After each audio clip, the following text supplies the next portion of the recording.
আমরা কেন এখানে আসছি? সবাই মনে করে বোধহয় জামাত ইসলাম মানে এখানে সব মৌলানা। মঞ্চে দেখেন শুধু একজন মৌলানার নাম বলছে, আব্দুল হালিম সাহেব।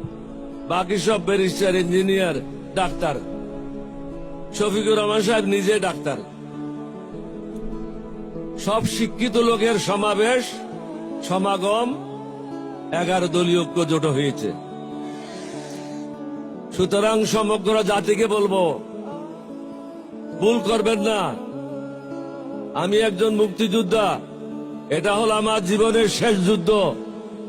এই যুদ্ধ হলো সন্ত্রাসীদের বিরুদ্ধে, চাঁদাবাজদের বিরুদ্ধে, মস্তানদের বিরুদ্ধে, টেন্ডারবাজদের বিরুদ্ধে।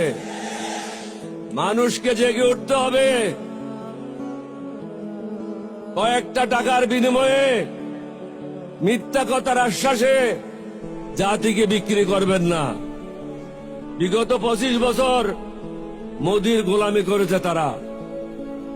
মোদির গোলামদেরকে আপনারা ভোট দেবেন না, ঋণ খেলাপিদেরকে ভোট দেবেন না, মাস্তানদেরকে ভোট দেবেন না, সন্ত্রাসীদেরকে ভোট দেবেন না।